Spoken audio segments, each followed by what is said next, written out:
Good morning. Today we are here with Kristin Leazer. And Kristin, I'll go ahead and let you introduce yourself. Hello.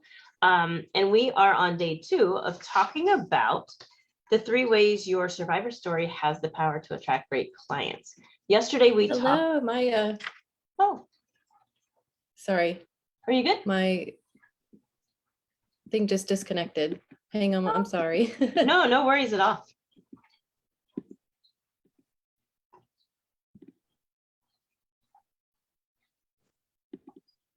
Can you hear me? Yes.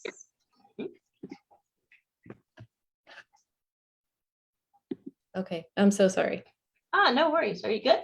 Okay, yeah, I'm good. Good. All right. All righty. So yesterday we were talking about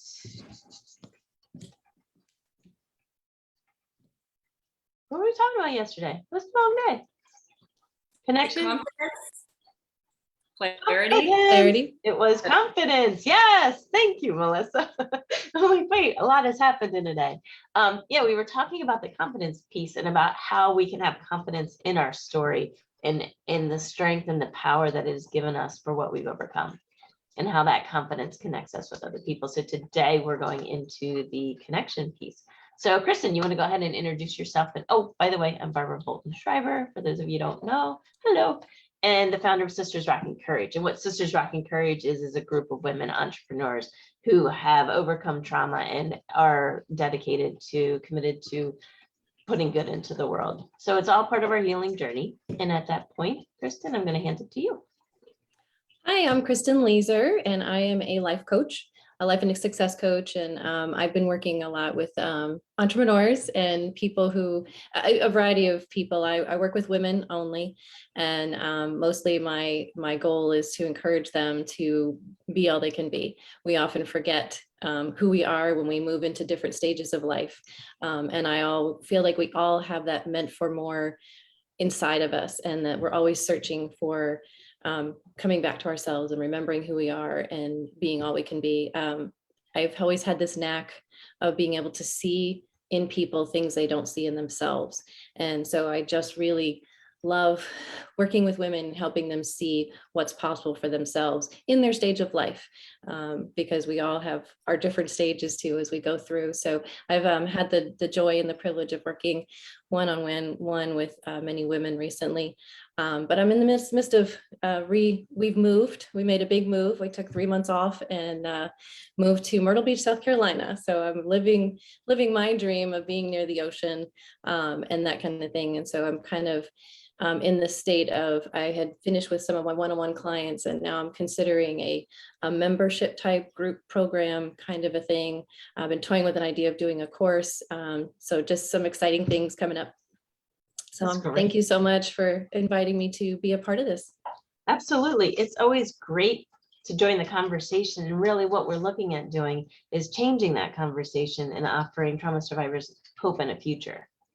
So many of us, and when you talk about that, Kristin, about meant for more, so many of us, especially as life sets up for us, we just find ourselves doing the same thing, right? It's kind of that path. Well, and I know from my experience, I ended up in my career path, and then didn't know how to get out. I knew I wasn't happy, right? And I'm sure you work with women like that. We know we're not happy, but it is what it's making the money, and it's satisfying a piece of what we need. But then for us to actually want more, how do we step off and go in that new direction?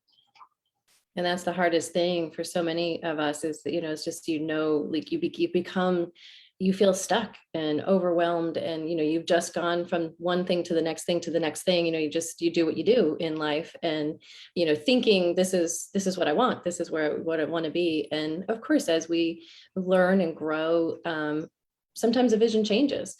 And as you meet different people and different jobs and different things. And so then you do feel that feeling of, oh my goodness, I thought this is what I want, but now I'm not happy, or I'm not fulfilled. I am not, all the things. And so, yeah, exactly. And that's a great segue into the connection piece, where we're talking about how do we connect to know what we really want. That can be a challenge. Oh, can be a huge challenge because that's not something we're taught either. It's not something we grow up with. You always have the goals and you're supposed to do all the things. And the biggest piece is that you have to reconnect with yourself. And to a certain degree, I don't know about you, Barbara, but in the realm that I was in, it was like that was kind of definitely not top priority, connecting with yourself and your feelings. And, it was always kind of a not the appropriate thing. You're supposed to be very goal oriented and keep going and pull up your, by the bootstraps and all that kind of thing. And so it was a challenge. I know for me personally, even stepping back and realizing that, you know what, until you go internally, until you reconnect with yourself and become who you're supposed to be, like we all have these ideas of who we're supposed to be, what, they've been put on us from either our families or our settings and different things that we've been involved in. And we create this story of what we're supposed to be, what's expected, and never stopping to challenge, is that true for me?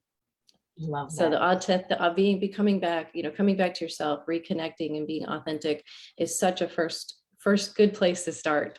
It is. Connection. That question of, is that true for me? Because if we take that, it puts us in this place of stillness, right? Is that true for me? I don't know. Is that what's true for me? I know for me personally, I ended up in a prove them wrong mentality, right?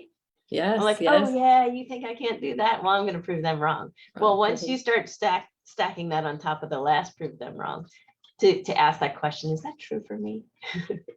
I chuckle, but yeah. Well, and you are so not alone. I mean, so many of us have that. It's either that or, well, I'm supposed to be the good girl. That's such a big thing for a lot of us, is that, as a society, I think, whether even if it's not within your own familial connections, is that we're taught that, women aren't supposed to be, it's almost like we're not supposed to be strong. We're not supposed to, don't be emotional. Don't, there's just so many things that we're supposed to just placate, be the soft place for people to land, be the, so it's difficult when we have desires within us to be more than that, like for you, it was the corporate world, and it's like,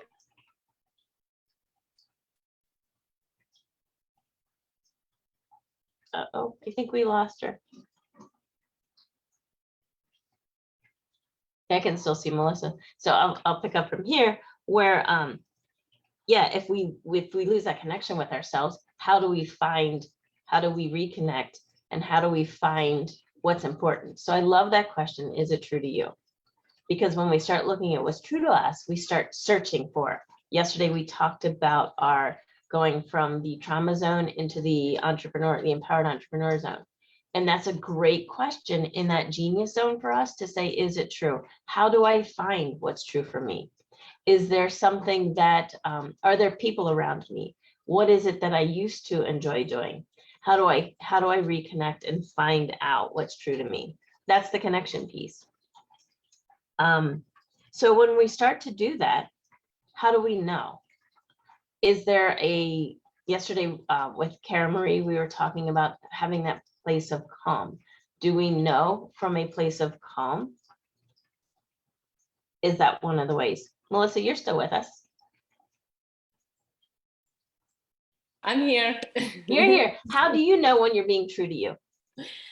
I loved how she brought that up. And actually, I was just about to comment when she popped off about, we unconsciously run so many different stories, and we may not be aware of it until we get to that place where we're starting to grow outside of that zone we're in. And it becomes, like she was saying, it's like, I'm no longer satisfied in this place. And then there's that next level of going to what that means. And so then when you start to level up, we've been talking about this very personally, and all that energy starts to flow. It's like this light gets shined on all of those unconscious stories that no longer fit. They might have fit in the past with where you're at, and that's okay. You weren't ready to see those things.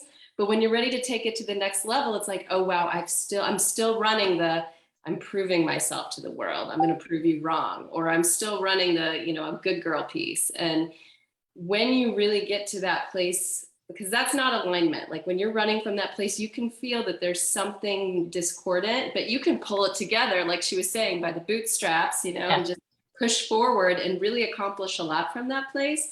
Yeah. But it's not a place of centered peace, connecting within. So it's hard to describe, but when you know it, you know it, you know it. Mm-hmm. Yeah, absolutely. Well, and I want to talk a little bit too. This is Dr. Melissa Laborski, and you run is it the Indie Healing Center? It is. And your beautiful guest is back. We filled in a beautiful space. Mm-hmm. I'm so sorry. Back. Yes. Our internet just went out completely. So my husband, thankfully, he works from home too. So he jumped in here. I'm connected to his iPad. So hopefully we'll be able to continue. Oh my goodness. So I want to pause and say how amazing is that to have those connections, right? Here we are talking about connections. Talking about connections. Yes. What a great segue. What a great segue. It's so true. It's like, oh, thank God okay. Are you there? Yeah. So Melissa, I was just asking Melissa how she knows, and we were talking about, Melissa was doing a fantastic job of talking about how we have all of these stories that are running. And how do you know when you're, I liked what you said, Melissa, with pushing through, that we aren't in alignment when we're pushing through. Even if it feels like that's the direction we're supposed to be going. So we were just talking about that. Welcome back, Kristin. I love how technology works. And it still does. Yes, it's working. It's working. Yay. Yeah. So we were just talking about that whole piece of how do you know when you're connected with yourself? How do you get through the what is your greater truth? And then also talking about how that is such a great continuation from yesterday, where we were talking about the trauma zone to the empowered entrepreneur zone. And is this true for me? Is in that the inner intelligence, like your inner genius, right? So starting to ask those questions, the answers might not come right away. It might be more challenging for us to connect with who we are. But that's when we start to ask more of those intelligent questions, like who around me, who can see what I can't see? Because isn't that true? Like to have these great mirrors, and that's part of the connection too. And especially when we make ourselves vulnerable. I've spoken with so many women who say, oh, I haven't had any trauma in my life. Mm-hmm. And then as we start talking, right? As we start talking, it's like, and you just sit back and it's like, I was trying to find statistics yesterday, and trauma can happen in so many ways. So it's really difficult to find a good statistic for it. At the very least, they say 5 out of every 10 women have had at least one traumatic experience in their life. And that doesn't count, because even with loss can be trauma, car accidents can be trauma. There can be so many different, it can go from childhood to, there can be abuse, there can be illness. Illness is traumatic. Like there's so many pieces that really affect how we see ourselves and the way that we talk to ourselves. So when you start looking at connections, if we make ourselves vulnerable and tell whatever parts of our story that we're comfortable with, the biggest challenge we have as women is, you were saying that, Kristin, it's that good girl. We put on the good girl. And we don't want to tell anybody our stories because they're messy, or they bring up guilt, or they bring up shame. And once we start talking about our stories, we realize, and goosebumps, we just realize that we are connected, and that maybe the details are different, but the feelings, the thinking, that's all the same. So that connection piece then, Kristin, from your perspective with the women that you work with, taking your story to others, how have you seen that make life be different for you? That's very true. I have spent, I know from in the past, like I struggled with, I have a perfectionism piece that has followed me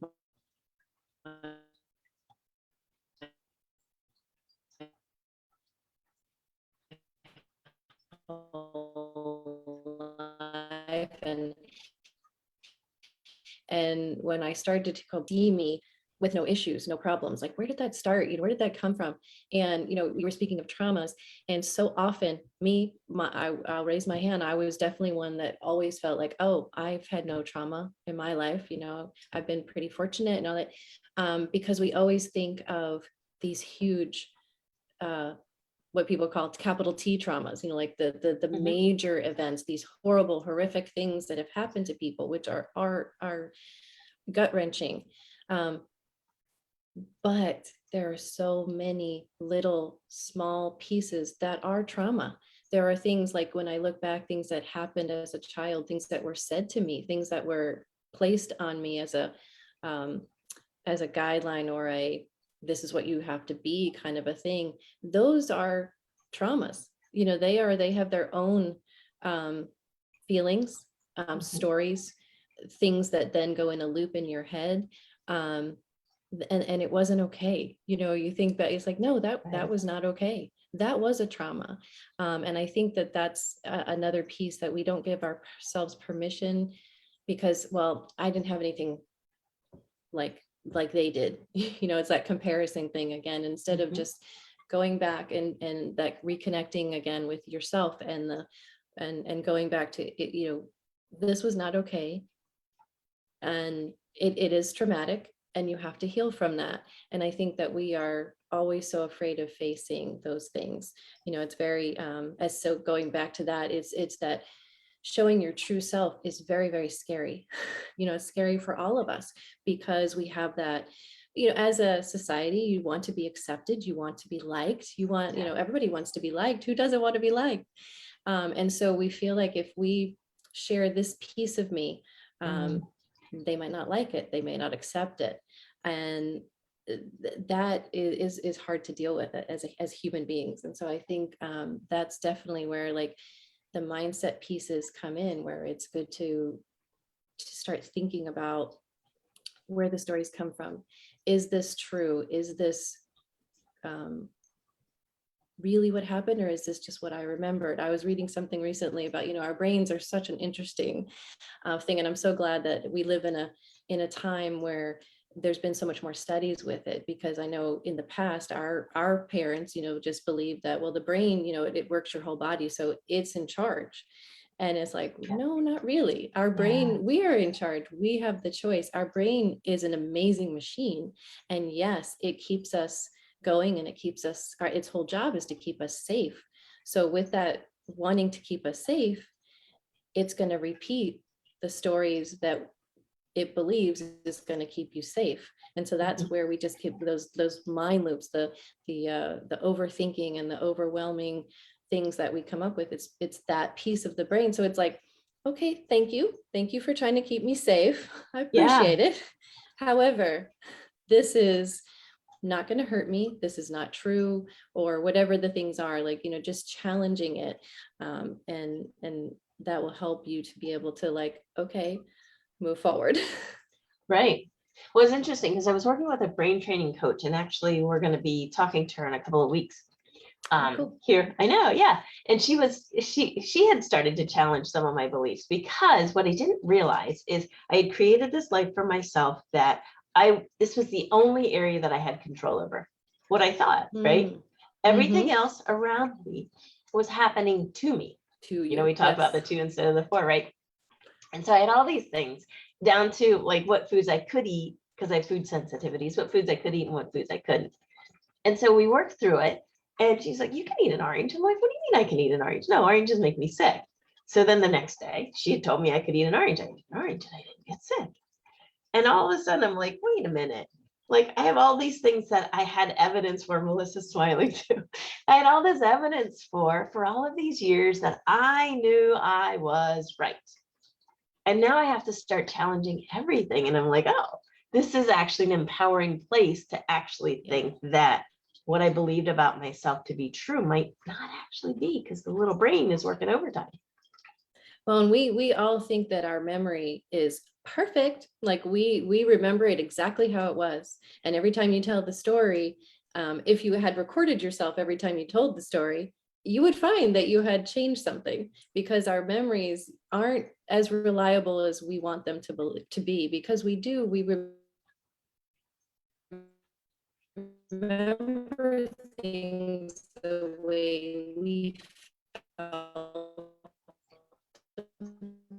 about it. Right there. Yeah, can you repeat that? Because we lost just a little bit of it. We remember things the way we felt, I think you were saying. Yeah, I was saying we remember things the way we felt about it, or the way someone else interpreted it, or what your history has proven, or whatever. We remember, so it changes the story. It changes it, and so in our so then the next time, your brain continues to try to keep those biases going. So for you, yeah, that makes perfect sense. It's like your bias was, no, this is true. But you challenged it and found that it wasn't true. And I think that we need to do that a lot more often, is to challenge it and make sure, is this really how it happened? Is this really true? Or is this just my brain trying to keep me safe? keep me stuck because it knows how to do this. It doesn't know how to do that. Yeah, we give our brains too much credit. There was a study done. Yes. There was a study done. I forget what the word is. If I would have known we were going to talk about this, it's fascinating. The study was about like key times in history where we say we know what we were doing or we know what happened. And I forget the percentage, but most of us were wrong. Mm-hmm. And that's the part that it's so fascinating, that we put so much faith in what our brains are, that they're in control of. Yeah. So I love that, like questioning, is this true for me? All right. So we were talking about the 3 ways that your survivor story can make powerful connections. And this is the piece too. So it's a great segue into that. As humans, we're all looking for connection, aren't we? Yes, we are. We are. And even those who think they don't need anyone, if they really analyze their life, yes, everyone wants connection. Yeah. On some level. And so there's this piece when we're authentic to who we are. When you and I met, Kristin, there was almost an instant connection because of knowing who we were. Because we met through online, which, thank goodness for technology, I say again. But when you know who you are, because I know for me, connection wise, I love the saying that a cluttered desk is a sign of a cluttered mind. Then I say, well, what is the sign of a clean desk? If I've offended anybody, I'm sorry. but as we get clear with who we are, we do work towards that clean desk. From the place of knowing what's important to us and interacting with each other. So when we know what's important, when we know what our truth is, when we know the parts of our story that have helped us become a better version of ourselves, then when you meet people, then the story, it goes quicker, right? The connection, it goes deeper and quicker. Yeah, no, I have found the same thing, is that to be true, is the more I have shown people my true self, the authentic piece, the sense of like your bias was what you want to say, even like the challenged it, the good, the bad, and the ugly, showing, we need to do helping that people to see that, like when you show all the pieces of you, it definitely makes those connections stronger, faster, sweeter. Because you connect on those levels. So many people, everyone wants real connections. How many of us have had, fake connections, people we thought were friends that weren't friends, that, stabbed us in the back, or just showing only the best pieces of their life. And so you can't connect with them on the same level. Not that we have to, air your dirty laundry, so to speak, but it's just being who you are. Not being afraid to speak up and to speak your truth. You will, and as entrepreneurs, I think it's scary because we feel like, oh, we're going to repel people, we're going to put people off. And I am here to say that you need to change that, reframe that in your brain, the story that you're telling yourself, because it will, yes, it will repel some people, but that's a good thing, because you want people who are the perfect client for you, the perfect people to work with. So it actually does, again, to your point of making the connections faster and easier. And it helps you it saves you a lot of time, saves you a lot of time. It does. And one of the things that I noticed for me personally, the more I didn't want to do this, but the more I spent time in my story and really reframing it and challenging what my thoughts were, the easier it was for me to forgive. Forgiving others wasn't so much the challenge, forgiving myself. And that whole piece of having grace for everything that I've gone through, because when we spend time in our story, we understand that we did, and people say this, like we did the best that we could, but not just that we can look back at our younger version of ourselves and have grace and compassion. And I find that when we have that from our story and we take it to the outside world, it really changes life for other people too. So as we get more clear on who we are and what we were born to do, because that's the thing. When we are doing what we're born to do, it makes the world better for us and for those around us. So that connection is there. When I meet people, and I have a big saying, you never know what goes on behind closed doors. And sometimes we're just trying to pull it together for the day, right? It's like, oh, we got to get through this then another day. And so when we can have the grace and compassion for ourselves, for what we've been through, that is the power that our story has then for others, that we can, we've been talking about like cracking that door open. We can crack that door open for others, because so often, and Kristin, this is one of the things you say a lot too, is, we like to spend time with and purchase from people we like, know, and trust.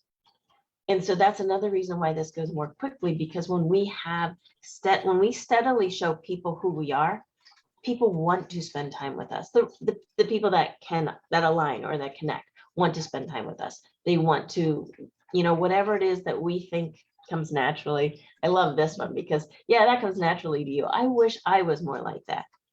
The more we show that that's who we are and really honor the fact that we can only be the best version of ourselves. Somebody else can't be the best version of me. Right. And so that all comes from the power of our story. And as we go out to the world, to be able to then honestly be a little piece of healing for someone else.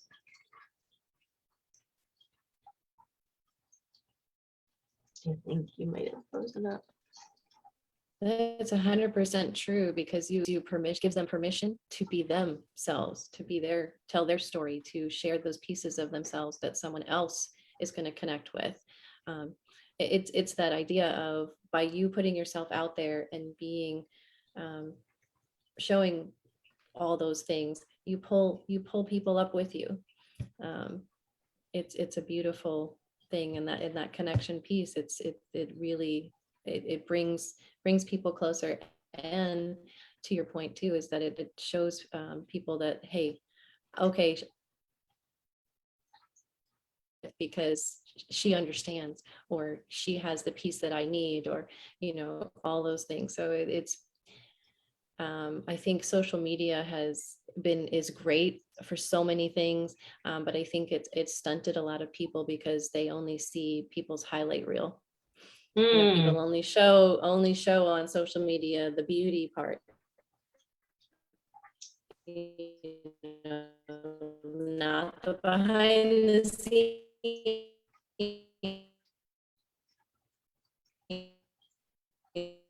It's not all the ugly, messy. So putting out there who, things like that, because it's giving everyone else permission to do the same. And I think it's creating a lot more authentic, true connections. Yeah. So I think this has been a lovely conversation. Is there anything more that you want to add today? Kristin, you were talking about taking the small, consistent actions. I love that. One step at a time. Like when we're trying to connect with ourselves, not doing, I beat a drum on this. Don't do 6 things at once. Do one and feel how that feels.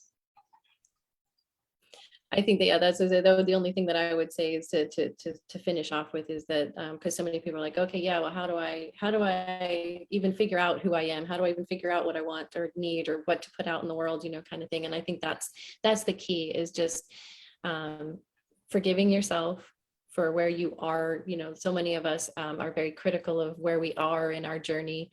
And I think we just need to honor, as you were saying before, honor the journey, honor where you are, honor what it took to get you here, because every single one of us has our own journey, has our own story, and we have what's uniquely given to us, the gifts that we have to give to the world.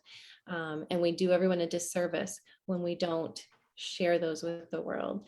But so many times we don't even know where to start. And I think just small steps. Yeah. Choose one thing, choose one thing and start with that. Whether it's I know for me, one of the things I would say is that when my brain was just on the loop and on the thing, is that I started with every morning, just carving out 5 minutes to be quiet with myself. And for me, gratitude was a huge thing, is picking 3 things that I was grateful for the last 24 hours. And I just started with that, and then went from there. And it was just amazing how that it just kept going. But those small, consistent steps every day make a big difference. They do. And actually, I would add one more thing to that, because I do love the small, consistent steps, the gratitude. That is such a game changer, gratitude, because of it. It puts you back in that inner, what is that, the inner genius zone, where you're now looking for different evidence. Because if our brain already knows what's happening and knows the script, now you're bringing new things in. So gratitude is so important. And then the next thing that I have to say, this tends to be one of my gifts, is connection. Look for somebody new, invite somebody new into your circle that sees life different than everybody else has. And so Melissa and I were talking about this, where at this stage in our life, finding somebody who's a step or two ahead of us, people who are exactly in the same place we are, as much as that can be. And then even looking out for people behind us, so then we continue to move together and that we encourage each other. Chantel's on. And one of the reasons that I'm doing these lives is because she called it out on me. And it was perfect. I wouldn't be doing it if I didn't have new people in my life. So, and honestly, Kristin, you and I have known each other, it's not quite a year yet. No, yeah. Yeah. But I love that. That is such a beautiful thing. I got chills when you said that.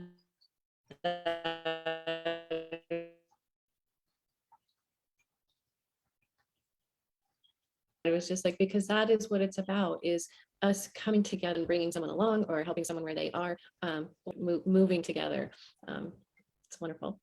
Yeah. Wonderful. Okay, so Kristin, I think we're going to wrap up. We're having a little bit of glitchiness, but hopefully everything has come through well. Kristin, where can people find out more about you? Okay, for right now, I'm at Kristin J. Leazer. That's KristinJLeazer on Instagram and Facebook and LinkedIn. So you can find me by my name. And then you can also find her in Sisters Rocking Courage, where we're just this group of women who are encouraging each other, yay, who are stepping out in courage, just really taking those small steps to get to that place of, and it's just the journey, right? We're just taking those small steps on the entrepreneurial journey to create a business we love and spread hope to others around us. So if there's, I want to thank Chantel and Melissa for joining. And hey, and I think that's it. This has been another conversation. Thank you for joining the conversation, and we'll see you back here again tomorrow when we're going to talk about clarity. That's such a fun conversation, Kristin. We love talking about that. We love clarity. Yes. All righty. Yes. Well, thank you so much. Have a good day. You too.